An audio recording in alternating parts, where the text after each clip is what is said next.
Bonjour! Alors, j'espère que vous allez bien et j'ai hâte de pouvoir échanger avec vous.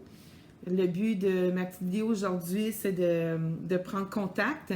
Donc, je vais prendre le temps de saluer chacun d'entre vous. Jade et Jonathan, les parents de Maëva. Mohamed et Aïcha, les parents de Ryan. Neil, je veux dire les parents de Neil, Lynn et Fleury. Les parents de Victor, Gabriel et Patrick. Les parents d'Ali, qui sont Caroline et David, et les parents de Liam, qui sont Jenny et Mathieu. Ali et Liam sont maintenant devenus des kangourous, mais comme on a fait une bonne partie de l'année ensemble, mais je me permets de vous intégrer dans ma petite vidéo. Alors, soyez indulgents, ça se peut que je bafouille, que je me répète. C'est comme un nouveau domaine pour moi. Et la pandémie, je pense qu'elle nous amène à repousser nos limites et de sortir de notre zone de confort et d'être créatif aussi dans toutes sortes de domaines. Donc, j'aimerais savoir comment vous allez, comment vous vivez ça, vous autres, la pandémie, avec vos enfants. Du fond de mon cœur, j'espère que pour vous, tout va bien, que vous avez de la nourriture en quantité suffisante pour vous, parce que des fois, avec la baisse de revenus, ça amène un petit stress de plus et jongler avec le budget qui n'est pas toujours évident.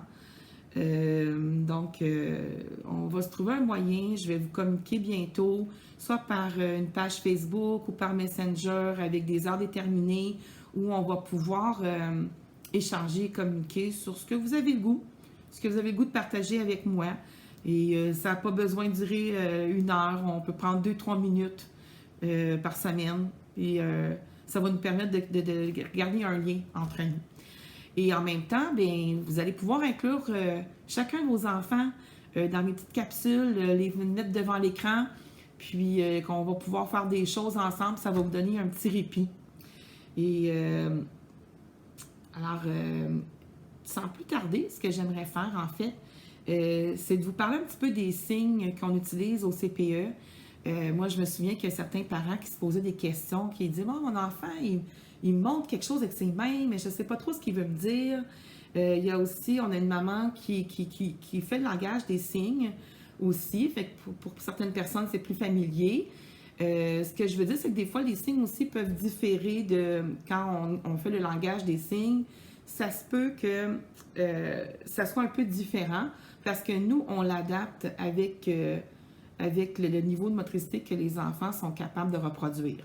Donc, j'ai décelé comme 10 signes qu'on utilise couramment à la garderie et que vous allez pouvoir reproduire avec vos enfants, puis de cette façon-là, mieux peut-être communiquer. Je sais que là, ils doivent grandir et puis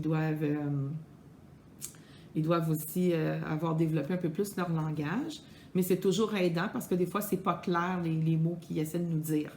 Donc, les 10 signes sont... et c'est sûr qu'il y en a, excusez-moi, mais il y en a qu'on utilise plus fréquemment que d'autres. Fait qu'il y a des signes probablement que votre enfant connaît davantage. Donc, un des signes qu'on utilise beaucoup, c'est le « encore ». Alors, je vais prendre le temps de positionner mes mains à chacun des signes pour vous montrer comment on les fait. Puis, ça va vous permettre d'échanger comme ça. Alors, le « encore », qu'on utilise beaucoup quand c'est le temps de manger ou qu'on utilise aussi quand l'enfant il essaie de nous communiquer qu'il veut rejouer à quelque chose. On a aussi le « fini ». Alors, juste frotter les mains l'une contre l'autre. « Fini ». On a « manger ». Manger. Manger.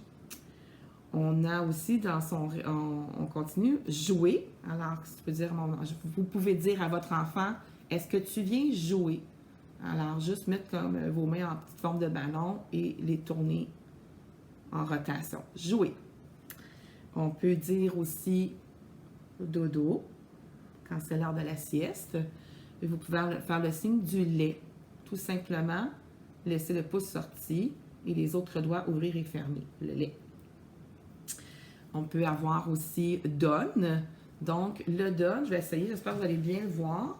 On place notre main à plat et on dit donne.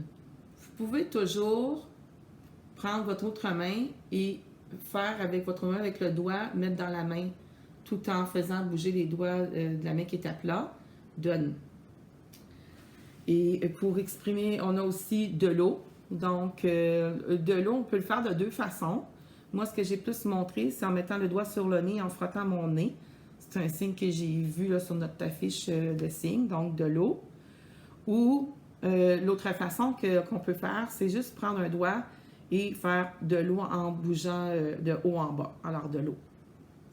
Et les signes qui ont rapport un petit peu plus aux émotions, j'en ai pratiqué deux. Et je pense que Hailey même doit s'en souvenir.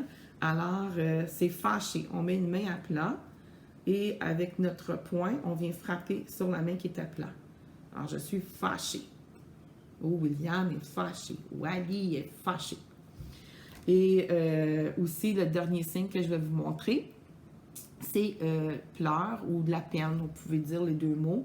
Alors, pour nommer l'émotion que vous voyez que votre enfant est en train de vivre, vous pouvez dire « Oh, tu as de la peine, tu pleures. » Alors, juste faire glisser votre doigt le long de l'œil, simple comme ça.